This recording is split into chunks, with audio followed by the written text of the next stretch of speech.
የሚገኘው ሃርቫርድ ታላቅ ምሁር ጆርጅ ሳርተን የሚሏቸው አንድ ታሪካዊ ምስክርነታቸውን ይሰጣሉ። ግለሰቡ ሙስሊም አይደሉም። ምን ይላሉ? ዘመናዊው ሕክምና ሙሉ በሙሉ የሙስሊሞቹ የምርምር ውጤት ነው ይላል። መን ዓለመኒ ሐርፈን ስርቱ ለሁ ዓብደን፣ አንድ ሐርፍ ያስተማረኝ አንድ ፊደል ያቀራኝ እኔ የእርሱ ባሪያ ነኝ ይላሉ። ፊሻሩ ነብቱን የንቡቱ ፊ አጥራፍ اليمن አለ። ኺንፊሻርማ የቅጠል አይነት እኮ ነው፣ የሚበቅለው የመን ዳርቻ ነው አለ። ሄደው እንዳረጋግጡት እኮ ነው። የሚገኘው ሃርቫርድ ታላቅ ምሁር ጆርጅ ሳርተን የሚሏቸው አንድ ታሪካዊ ምስክርነታቸውን ይሰጣሉ። ተቀበላችኋለን። አላሁ አክበር። እስኪ ሁላችሁም አላሁ አክበር፣ አላሁ አክበር። እንዳትነሱ ካላችሁበት አላሁ አክበር፣ አላሁ አክበር፣ አላሁ አክበር፣ አላሁ አክበር፣ አላሁ አክበር። አይደር አላሁ አክበር፣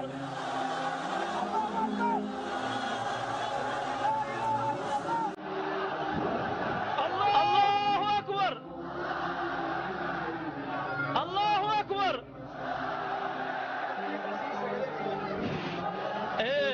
እስኪ አንዴ ሁላችሁም እጃችሁን አላሁ አክበር፣ ላ ኢላሃ ኢላላህ፣ ላ ኢላሃ ኢላላህ። እንግዲህ ባላችሁበት እስኪ ያሲንን መጥታችሁ እስኪ እጃችሁን አውጡ። አላሁ አክበር፣ አላሁ አክበር። ሰላም አለይኩም ወረሕመቱላሂ ተዓላ ወበረካቱሁ። እዚህ ከተከበረው ማህበረሰብ መሃል እንግዳ ሁኜ በመገኘቴ እጅግ በጣም ትልቅ ደስታ ይሰማኛል። እናንተ ለኛ እናንተ ለኢትዮጵያ ሙስሊሞች የሚገልጻችሁ አንድ የአረበኛ ግጥም አለ። መለክና هذه الدنيا قرونا واخضعها جدود سالفون። ታሪክ ማረሳው እኛ ማረሳ ነው። እናከብራችኋለን፣ እንወዳችኋለን። አላህ ይውደዳችሁ፣ አላህ ያክብራችሁ። እናንተ የተከበራችሁ የጅማ ነዋሪያን ዑለሞቻችን፣ የአላህን ቁርአን በልቦናችሁ ውስጥ ያሰፈራችሁ ሐፊዞች፣ አብራችሁኝ ከሰፈር የመጣችሁ ኡስታዞችና ዳዒዎች ዳግም ሰላም አለይኩም ወራህመቱላሂ ተዓላ ወበረካቱሁ። እንዲሁም ከመጋረጃ በስተጀርባ ያላችሁ በድምጽ ፕሮግራሙን የምትከታተሉ እናቶች፣ እህቶች ሰላም አለይኩም ወራህመቱላሂ ተዓላ ወበረካቱሁ። አላህ ይቀበላችሁ። በተለይ ወጣቶች ከ9 ኪሎ ሜትር ማንስ ርቀት ወጣችሁ ተቀብላችሁናል። እኛ ለዚህ አንመጥንም። አላህ ነውራችንን ሸፍኖ መልካምነታችን አሳይቷችኋል። አላህ ያክብርልን፣ አላህ ይቀበላችሁ ኢንሻአላህ። ያው ከበስተቀኝ ፀሐይ ላይ የተቀመጡ ሰዎችን ሳይ እንደገናም ተፋፍነው የተቀመጡ እንግዶችን ስመለከት ሙቀቱ እንዴት ያረጋቸው ብዬ አሰብኩና ለኡስታዝ ሀይደር ሾክ ብዬው ነበር። ኢንሻአላህ አላህ ሙቀቱን በርደን ወሰላማ ያርገው ኢንሻአላህ። ያው ነገ እዛ ላለማላብ እዚህ ላብ ማውጣት የግድ ነው አይደለም? ነብዩ መሐመድ ሰለላሁ ዐለይሂ ወሰለም የውመል ቂያማ ፀሐይቱ ባሮችን ቀርባቸው ቀድሩ ሚል በቅርበት ስታቃጥላቸው አንዳንዶቹ ላባቸው እስከ ቁርጭምጭሚታቸው ይደርሳል፣ ሌሎቹ እስከ ጉልበታቸው፣ ሌሎቹ እስከ ወገባቸው። ወሚንሁም አሉ ረሱል ሰለላሁ ዐለይሂ ወሰለም መን ዩልጅሙሁ አልዐረቁ ኢልጃመን ላቡ የሚያጠምቀው ሰው አለ፣ የሚያሰምጠው። ታዲያ ይችን ሐዲስ ኢማሙ አልገዛሊ ረዲየላሁ ተዓላ ዐንሁ አንስተው ምን ይላሉ? እዛ አለማላብ የፈለገ ዱንያ ላይ በአላህ መንገድ ያለም ይላሉ። ይሄ ዛሬ የሚሰማን ሙቀት የሚያገኛችሁ ፀሐይ ለቀጣዩ ዓለም ስኬት የተከፈለ ክፍያ ነው። አላህ ጀነት ውስጥ ሁላችን ይሰብስበን። ዛሬ እንዲህ በደስታ አንድ ላይ እንደተሰባሰብነው የናፈቁንን ወንድሞቻችንን ይዘን መጥተን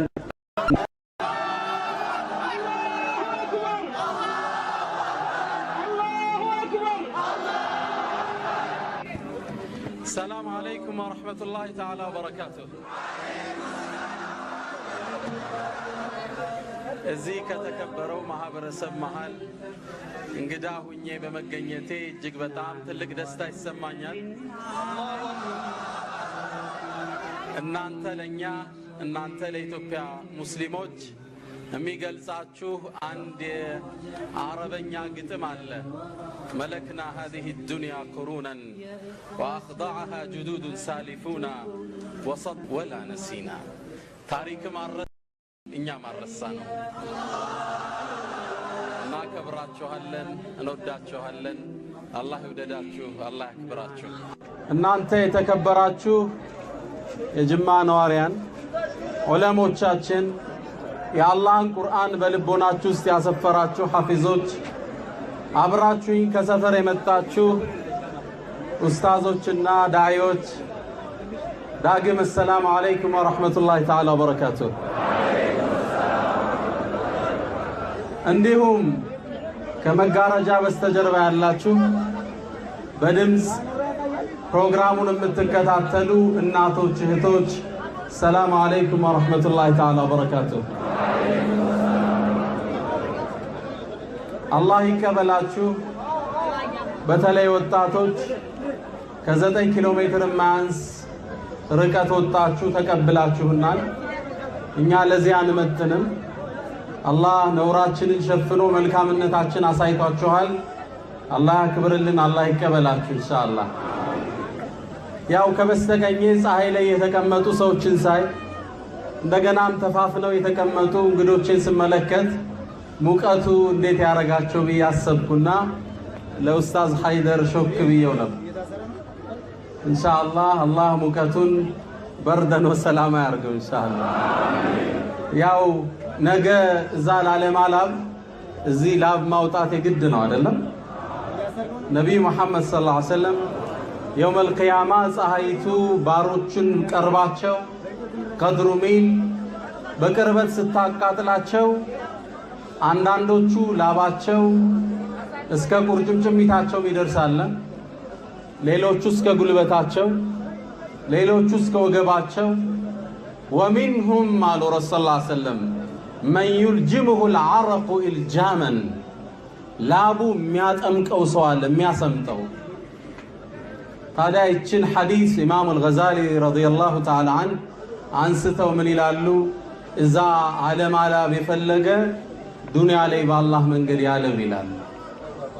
ይሄ ዛሬ የሚሰማን ሙቀት የሚያገኛችሁ ፀሐይ ለቀጣዩ ዓለም ስኬት የተከፈለ ክፍያ ነው።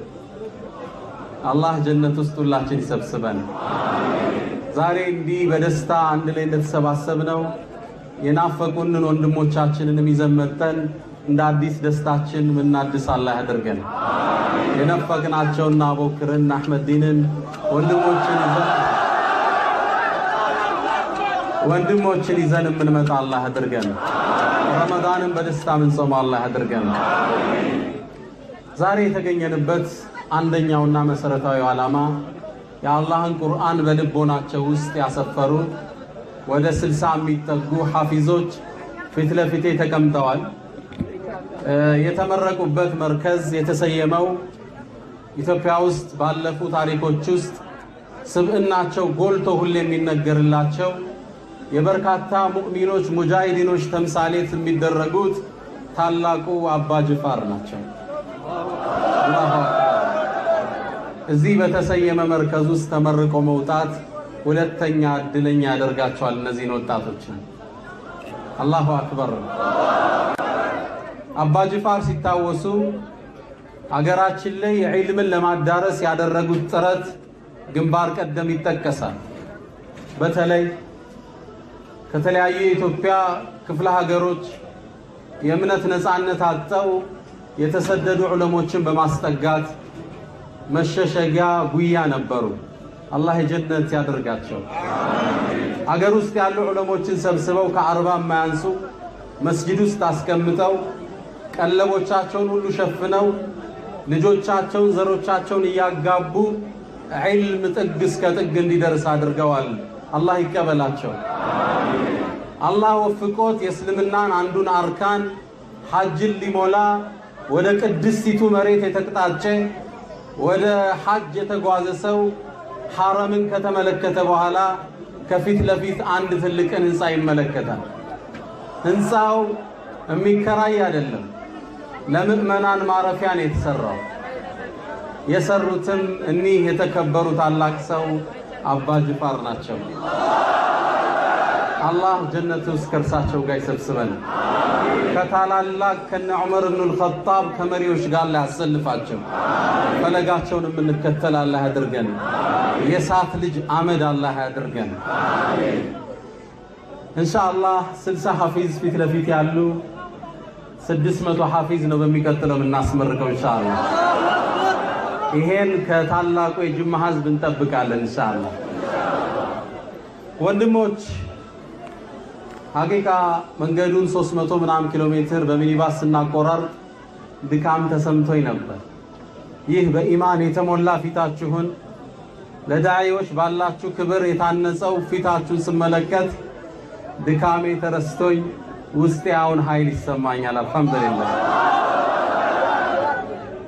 ወንድሞቼ ከሰጡኝ የትምህርት ርዕስ ውስጥ በተለይ የተከበረው የጅማ ህዝብ የአገሪቱ የተዘረጋቸውን የትምህርት ፖሊሲ ተሳትፎ ላይ ደካማ ሚና እንዳለው ጠቆም አደረጉ።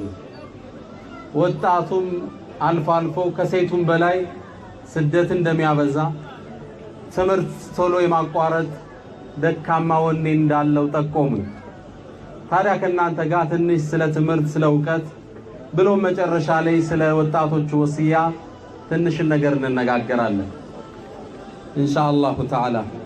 አስአሉላህ አተውፊቅ ወልኢኽላስ ወሰዳድ ወሰዋብ። እስልምና ከመነሻው ጀምሮ ለእውቀት ትልቅ ቦታ የሰጠ ሃይማኖት።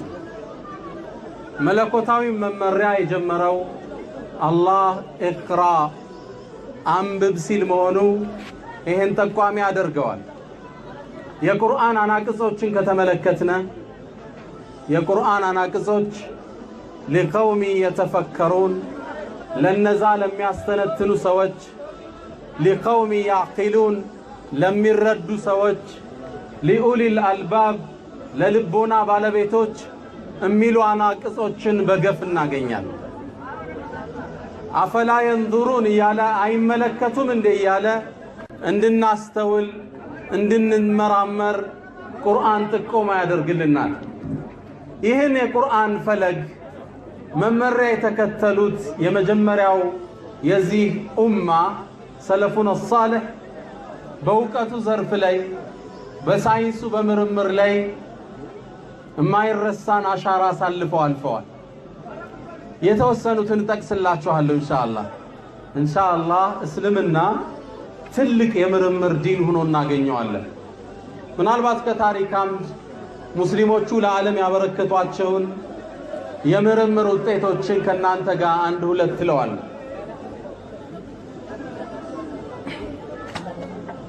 አልጀብራን ታውቁታላችሁ አይደል? አልጀብራን እናውቃለን አይደል ወንድሞቼ? ምናልባት አብዛኞቻችሁ በሃይ ስኩል ዘርፍ አልፋችኋል። አሊያም አባቶች ልጆቻችሁ ስለ አልጀብራ ሲያወሩ ሰምታችሁ ይሆናል። አልጀብራ የማቴማቲክስ አንድ ዘርፍ ነው። ጂኦሜትሪ አልጀብራ የምንላቸው አልጀብራን የመሰረተው ማን ይመስላችኋል? በስም ሊነግረኝ የሚችል ሰው አለ? ሙሐመድ ቢን ሙሳ አልገዋሪዝሚ ይባላል። አልጎሪዝም የሚሉት ነጮቹ ማለት ነው። ይህ ግለሰብ አልጀብራን የመሰረተው የፈለሰፈው በእስልምና ሚራስ ውርስ ማከፋፈል ኒስፉ ዲን የዲኑ ግማሽ የእውቀቱ ግማሽ ነው። ይህን ጥበብ በጥሩ ስሌት ለማስፈር የቁጥር ሳይንስ መመስረት ነበረበት። አልጀብራን ለዓለም ማስተዋወቀ ይሉናል። ግለሰቡ የተወለደው አፍጋኒስታን አካባቢ ነው። ለዓለም ለመጀመሪያ ጊዜ ዜሮን ያስተዋወቀ ይሄ ግለሰብ ዜሮ አትታወቅም ነበር ከሱ በፊት። ሰዎች ቁጥርን ያውቃሉ። 1 ሲደመር 1 2፣ 10 ሲደመር 10 20። ዜሮ ግን አትታወቅም ነበር ከዚህ ግለሰብ በፊት። አሁን የኮምፒውተር ቋንቋ ምንድነው? የኮምፒውተር ቋንቋ? ቋንቋው ኮምፒውተር 0 እና 1 ነው። ኮምፒውተር የምታናግሩት ኤ ብላችሁ ስትጽፉ ከውስጥ ኤ ማለት 001 ተብሎ ተነግሮታል። በዛ አንብቦ ስክሪኑ ላይ ኤን ያመጣላችኋል። ይሄ ሰውዬ ፍልስፍና ባይፈለስፍ ኮምፒውተር አይኖርም ነበር ይላሉ ምሁራኖች። እንደዚህ በሳይንሱ ዘርፍ ቀደምቶች ሆነን አልፈናል። ይህ ግለሰብ The Calculation of Integration and Equation የተባለው መጽሐፉ በ8ኛው ክፍለ ዘመን በላቲን ቋንቋ ተተርጉሞ በላቲን ቋንቋ እስከ 16ኛው ክፍለ ዘመን ድረስ አውሮፓ ውስጥ መርጂዑል አወል ሜን ሪፈረንስ ዋና ማጣቀሻ ነበር የሱ መጽሐፍ። The Calculation of Integration and Equation የሚባለው መጽሐፉ አውሮፓውያን ያኔ በጨለማው ዘመን የእርሱን ወደ ላቲን ተርጉመው እስከ 16ኛው ክፍለ ዘመን እስከ ዛሬ 400 ዓመት በፊት የእርሱ መጽሐፍ ነበር ዋና ማጣቀሻ። ደሊል ሲፈልጉ ከምን ይስባሉ? ቃል አልጎሪዝም ይላሉ። ፔንዱለም ይሄም ይወዛወዘው እናውቀዋልና ምናልባት ሃይ ስኩል ላይ ማን ፈበረከው ተብለን የተማርነው ጋሊሊዮ ነው አይደል የተባልነው? እንደዛ ግን አልነበረም። ፔንዱለምን የመሰረተው ኢብን ዩኑስ አልሚስሪ የሚባል ታላቅ የሙስሊም ሳይንቲስት ነበር። ይህ ግለሰብ ይሄን ፔንዱለምን የመሰረተው ሙስሊሞቹ ከሶላት ጋር ያላቸውን ጥብቅ ቁርኝት ስለሚታወቅ ሶላትን ለማመላከት ነበር። ኢነ ሶላተ ካነት ዐለል ሙእሚኒና ኪታበን ግዴታ ነው መውቁተን ጊዜ ተደርጎለታል። ጊዜን ለማወቅ የተጠቀመበት ነበር ይላሉ። ወደ ሜዲሲኑ እንምጣ፣ ወደ ሕክምናው ሳይንስ። ሜዲሲን ላይ ወደ ቀዶ ጥገና ስንመለስ አቡበክር መሐመድ አራዚ ወይም ነጮቹ ራዚስ ይሉታል። ይህ ግለሰብ ከ200 በላይ የሕክምና ሳይንስ መጽሐፎችን ለዓለም አበርክተዋል። የኩላሊት ጠጠር እንዴት መታከም እንዳለበት መጀመሪያ ቀመሩን ያስቀመጠው ይህ ግለሰብ ነው። መድኃኒቶች ከሰዎች በፊት በእንስሳ እንዲሞከሩ ቅድመ ሐሳብ የሰጠው ይህ ግለሰብ ነበር። መድኃኒት ይፈበርኩና ሰው ላይ ይሞከራል፣ ሰው ይጠፋ ነበር። ስለዚህ አከፉ ضررين ተብሎ እንስሳ ላይ እንዲሞከር ሐሳብ የሰጠ ይህ ግለሰብ ነበር። አሁን አይጦች ላይ ምናምኖች ይሞከራል አይደል? የነዚህ ሰዎች የፍልስፍና ውጤት ነው። ይሄ ሰውዬ ባይኖር አልቀን ነበር አይደል? አሁን የመርፌ መሞከሪያ ሆነን። ሌላው ስማቸው ዓለም ላይ ሁሌም የምንሰማው ኢብኑ ሲና ናቸው። ኢብኑ ሲና ከ246 በላይ በሕክምናው ሳይንስ ውስጥ መጽሐፍን ጽፈዋል።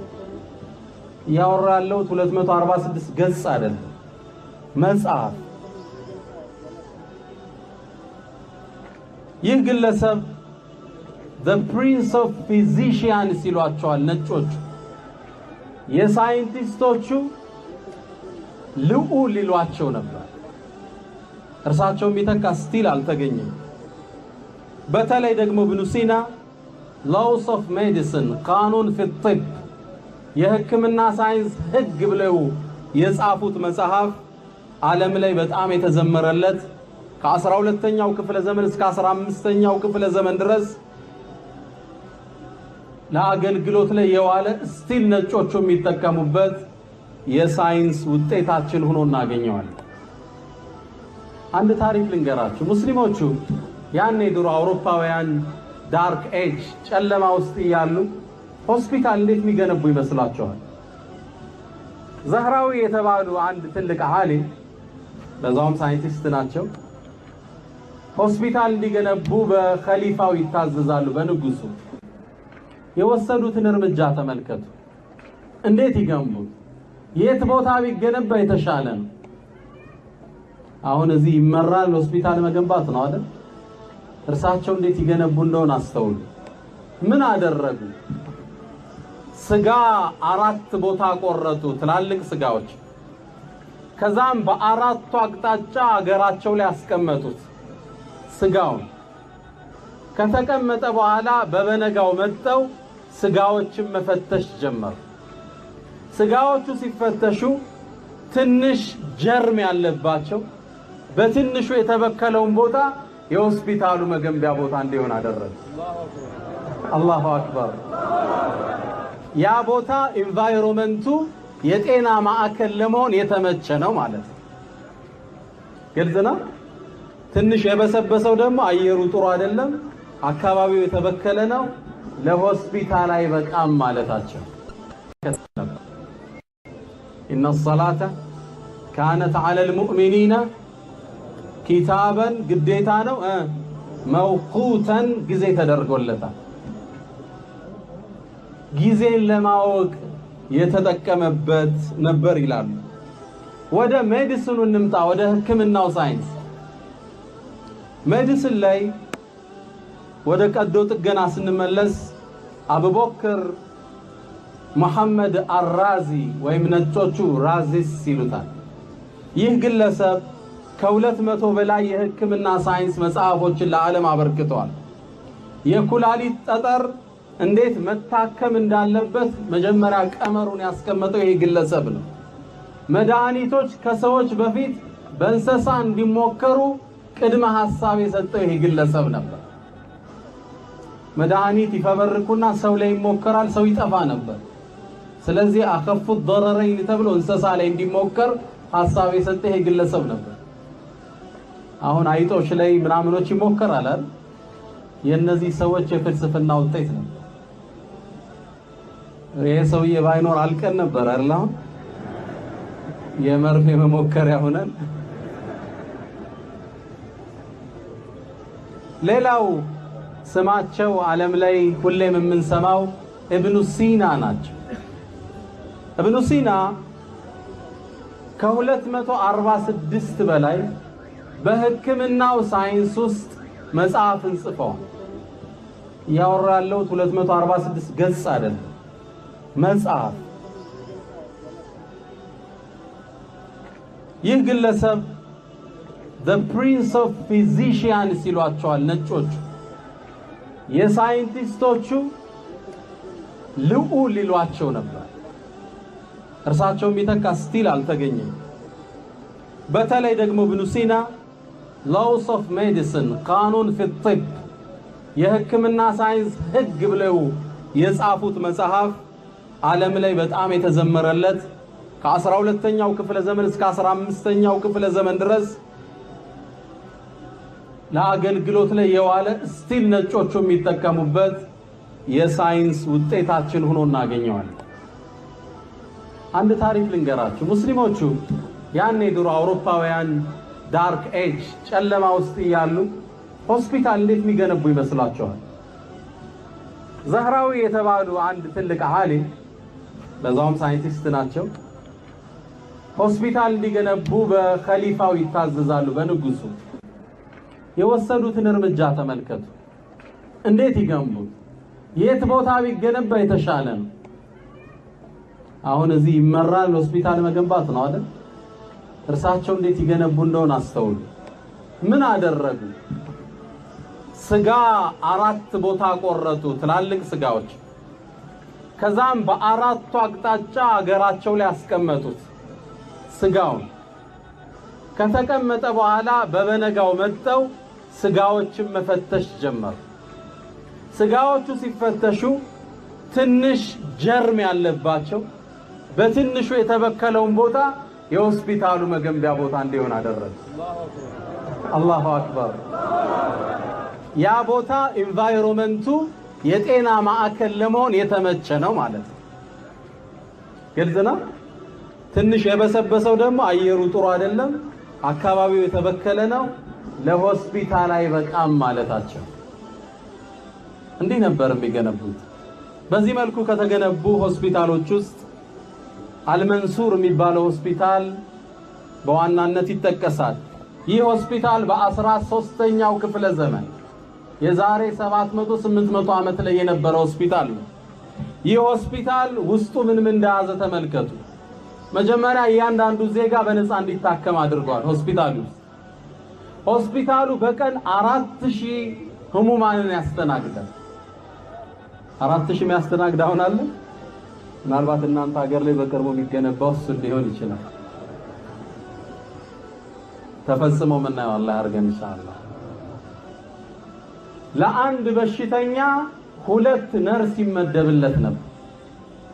ስንት በሽተኛ ነው የሚታከም ብለናል? ነርሶቹ ስንት ሆኑ ማለት ነው? 8000 ነርስ አንድ ሆስፒታል ውስጥ። እያንዳንዱ በሽተኛ ታክሞ ሲወጣ ወደ ስራ ከመቀላቀሉ በፊት አቅሙ እስኪጠነክር ድጎማ ይደረግለት ነበር። ግልጽ ነው። ያው ታክሟል፣ ተሽሎታል፣ ወደ ስራ መግባት የለበትም፣ ትንሽ ድጎማ ይደረግለታል። ይህ በሙስሊሙ ዓለም ያለፈ ሆስፒታል። ለዛ ነው የሃርቫርዱ ዩኒቨርሲቲ አሁን የሚገኘው ሃርቫርድ ታላቅ ምሁር ጆርጅ ሳርተን የሚሏቸው አንድ ታሪካዊ ምስክርነታቸውን ይሰጣሉ። ግለሰቡ ሙስሊም አይደሉም። ምን ይላሉ? ዘመናዊው ሕክምና ሙሉ በሙሉ የሙስሊሞቹ የምርምር ውጤት ነው ይላል። አላሁ አክበር። ወደ ላይብራሪዎች እንምጣ፣ ወደ ንባቡ ዓለም። ካይሮ ውስጥ የሚገኘው የፋጢሚያ ላይብራሪ ከዓመታት በፊት ላይብራሪ ውስጥ 2 ሚሊዮን መጽሐፍ ነበሩ። በኒ ዓሚር የሚባለው ላይብራሪ ላይ ደግሞ 1 ሚሊዮን መጽሐፍ፣ 180 የመጽሐፍ ቤት ሰራተኛ የ24 ሰዓት አገልግሎት ይሰጥ ነበር። 24 ሰዓት የሚሰጣል እንዴው እንደ አይነት ታሪክ አልፏል። ወሰጠርና صحائف من ضياء فما نسي الزمان ولا نسينا። አንድ ደብዳቤ ላነብላችሁ ነኝ። ደብዳቤው እንደሚገርማችሁ ገምታለሁ። የጻፈው ሰውና የተጻፈለት ሰውን ስትመለከቱ ጸሐፊው ማን እንደሆነ ተመልከቱ። የድሮ ማንነታችን ያሳያችኋል። የድሮ ታሪካችንን ይጠቁማችኋል። ጸሐፊው ጆርጅ በሰከንድ ይባላል። ጸሐፊ ንጉስ ነው፣ ግን የአንድ ሀገር ንጉስ አልነበረም። የእንግሊዝ፣ የኖርዌይ፣ የስዊድን ንጉስ ነው። ጆርጅ በሰከንድ ደብዳቤ እየጻፈ ነው። ለማን? ለተከበሩ ሂሻም አልታሊስ፣ ለሶስተኛው የሙስሊሞቹ ነገስታቶች ውስጥ አንዱ ሂሻም ለሚባለው የጻፈው ደብዳቤ እንዲህ ይነበባል። ሙስሊሞቹ አውሮፓውያንን እንዴት በእውቀት ዘርፍ ቀድመው እንደነበር እዚህ ደብዳቤ ላይ ትመለከታላችሁ። ላንብበው? እሺ። ምን ይላሉ መሰላችሁ? የእንግሊዝ፣ የኖርዌይና የስዊድኑ ንጉስ ለሙስሊሙ ዓለም ንጉስ ምን ብለው ጻፉ? ክቡርና የተላቁ ንጉስ ሆይ፣ በተዋበችው አገራችሁ የሚገኙ የሳይንስና የሙያ ኮሌጆች የደረሱበትን ምጥቀት ሰምተናል። ስለዚህም የእናንተን አርአያነት ለመከተል በአራቱ ማዕዘኗ መሀይምነት የዋጣትን ሀገራችንን በእውቀት ብርሃን መሙላት ይቻል ዘንድ ልጆቻችንን ወደ ግዛቶ መላክ ፈለግን። አላበቁም። እህታችን ልዕልት ዶባንትን ንግስቲቱን ከተከበሩ የእንግሊዝ የንጉሳውያን ቤተሰብ ሴት ልጆች ጋራ የዙፋኖትን እግር ይዳብሱና እዝነቶትን ይለምኑ ዘንድ ልከናታል።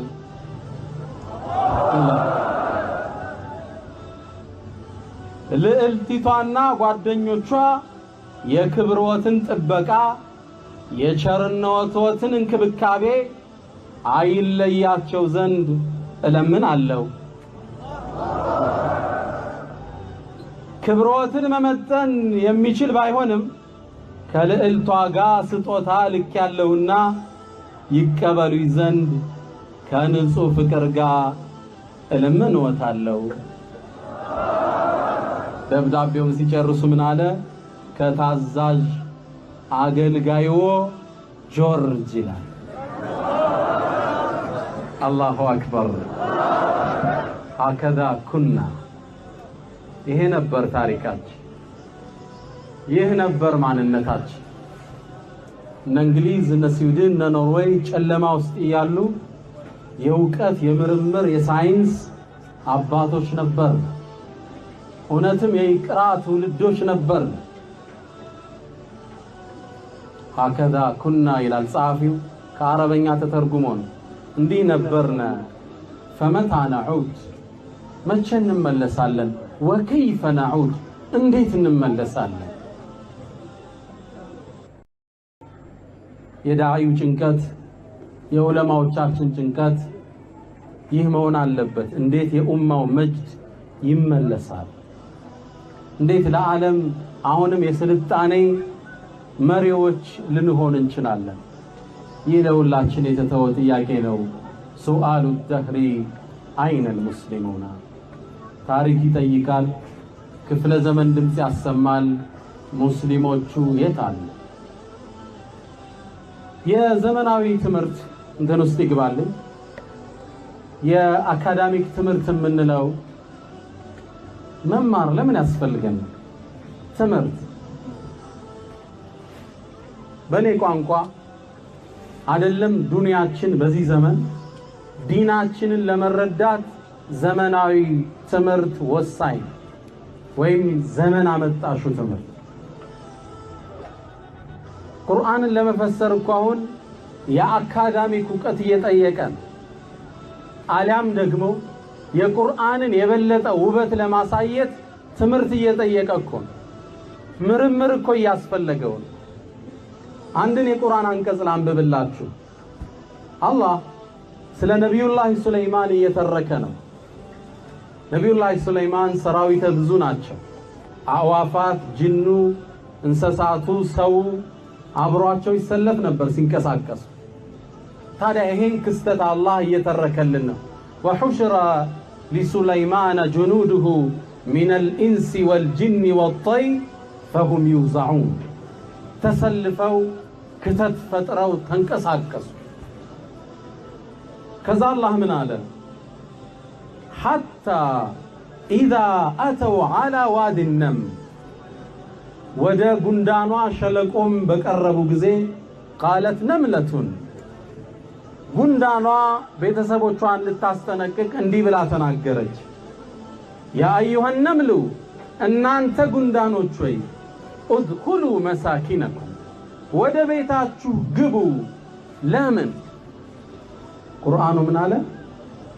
ላ ያሕጢመነኩም ሱለይማን ወጅኑዱሁ ወሁም ላ የሽዑሩን። መሐለ ሻሂድ ይችላል። ላ ያሕጢመነኩም፣ ሱለይማን ሳያቅ እሱና ሰራዊቱ እንዳያደቃችሁ አለች። ለምንድን ነው ላ የቅቱለነኩም ያላለች? ወልመፍሩድ አን ተቁል ላ የቅቱለነኩም ሱለይማን ወጅኑዱሁ ወሁም ላ የሽዑሩን። አላህ እዚህ ቦታ ላይ ሐጥም የሚለውን ለምን ተጠቀመ አሉ የዘመኑ ተመራማሪዎች። ዝም ብለው አላለፉትም። ሐጥም የሚባለው من تحطم الزجاج መስታወት ተገደለ ነው የምትሉ ምንድን ነው የምትሉ መስታወት ተሰባበረ ነው አይደል ክስክስ አለ ነው የምትሉት አይደል እንዳያደቃችሁ እንዳይሰባብራችሁ ሱለይማን አለች ለምን አላህ ሐጥምን ተጠቀማል ሚገርመው ጉንዳል ተወሰደችና አካሏ ምርምር ተደረገበት ስትመረመር መጨረሻ ላይ ምን ተገኘ ጉንዳል የተሰራችበት ንጥረ ነገር አላህ የገነባት ሲሊካ ከሚባል ማዕድን አላሁ አክበር ሲሊካ ደግሞ መስታወት የሚሰራበት ማዕድን አላሁ አክበር ጉንዳል ስትገሉት ደም ይወጣዋል ቅጭጭ ብሎ ጸጥ እኮ ነው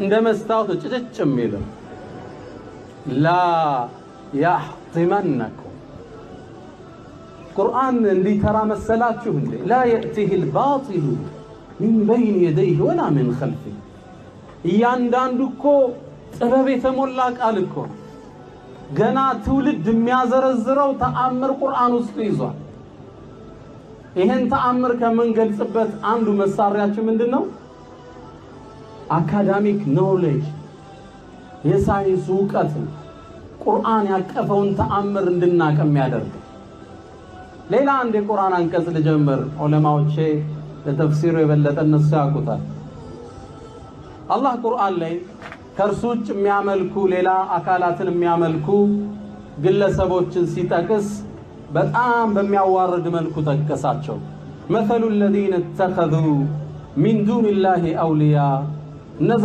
ከአላህ ውጭ ሌላ አማልክትን ረዳት አድርገው የያዙ ምሳያቸው ምንድነው አለ كمثل العنكبوت እንደ ሴት ሸረሪት ናቸው اتخذت ቤትን እንደገነባች وإن أوهن البيوت ከቤቶቹ ደካማ ቤት ምንድነው ለበይቱ العنكبوت لو كانوا يعلمون ያ ሸረሪት ቤት ነው አይደል ደካማው ከፀሐይ አያስጥል ከዝናብ አያስጥል ከንፋስ አይከላከል أوهن البيوت ከአላህ ውጭ የሚደገፉ ሰዎች ልክ የሸረሪትን ቤት እንደመጠለያ እንደያዙ ሰዎች ናቸው ግን ሳይንሶቹ የገረማቸው እዚህ ጋር ለምን አላህ ከበይት العنكبوت አላ ሴት ሸረሪትን የጠቀሰዋል እንደምናውቀው ቤት የሚያንጽ በሰው ልጆች ታሪክ ማን ነው ወንድ ነው አይደል አናጺዎቹ ማን ናቸው ወንዶች ናቸው ግንበኞቹ አይደል እንዴት አላህ እንዲል ቻለ ተብሎ ስትመረመር የሸረሪትን ዓለም መረመሩ ቤት ብትሰራ ማናት ሴት ሸረሪት ነች አላሁ አክበር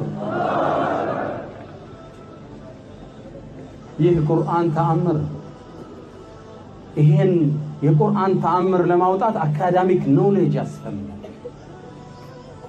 ዑለማዎቻችን በነህው በሰርፉ እየገቡ ኢዕራቡን እየበተኑ ተአምራቱን አሳይተውና አሁን ደግሞ የወጣቱ ዘመን ደርሷል ዑለማዎቹ ጥግ ሆኖ ሳይንሳዊ መረጃዎችን እየሰጠ የቁርአንን ውበት የበለጠ እንድናይ ላይ ያደርጉ መማራችን ጥቅሙን አያችሁ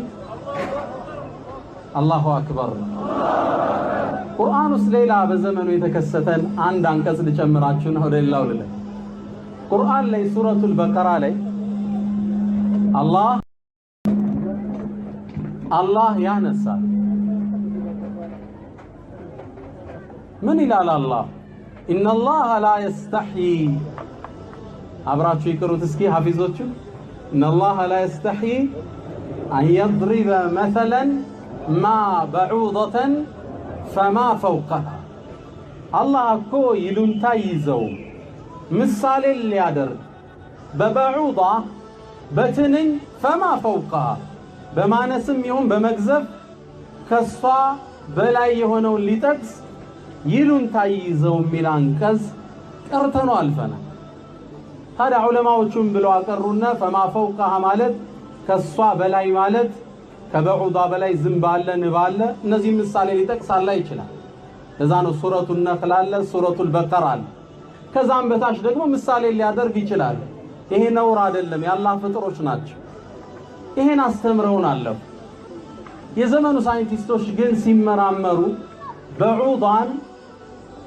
በዑዳን ትንኝን በማይክሮስኮፕ አቀረቡና ፈማ ፈውቀሃ ጭንቅላቷ ላይ በደንብ ሲመለከቱ በጣም ትንሽ ሌላ ፍጡሩን አገኙ። ትንኟን ማትለቃት ሁሌ እዚህ ጋር የምትቀመጥ ፍጡር አለች። የእርሷና የትንኟ ሪሌሽንሽፕ ግንኙነት ሲምባዮቲክ ሪሌሽንሽፕ እንለዋለን። ሲምባዮቲክ ማለት የጋራ ተጠቃሚነት። ለምሳሌ ወንዝ ዳርቻ ላይ አዞቹ አፋቸውን ከፍተው አዋፋት መጥተው ስጋ ሲበሉ አይታችኋል አይደል? ናሽናል ጂኦግራፊ ላይ ሁለቱም እኮ እየተጠቀሙ ነው። እርሱ እንደ ስቴኪን እየተጠቀመባት ነው፣ እርሷ ደግሞ ምግቧን እየበላች ነው። ይሄ ሲምባዮቲክ እንለዋለን። የጋራ ተጠቃሚነት። አፉን ከፍቶ ይሰጣታል፣ ስጋዋን እርሷ ትበላለች። በፌ ነው ለሷ እዚህ እየዘለለች፣ እርሱ ደግሞ እንደ ስቴኪን ይጠቀምባታል። ይህ ግንኙነት አለ። አሁንም በዑዳ ስትታይ ከጀርባዋ ላይ አንዲት ፍጡር አለች። ከበዑዷ ትመገባለች፣ በዑዷ ደግሞ ከሷ መጽዳትን ያገኛል። ላ የስተሒ አን የድሪበ መሰለን ማ በዑደተን ፈማ ፈውቀሃ አሉ ሙዓሲሮች። ከእርሷም በላይ ባለችው ትንሿ እንስሳም ቢሆን እየገባችን ወንድሞቼ። ሱብሓነ ረቢየል ዐዚም። አላሁ አክበር።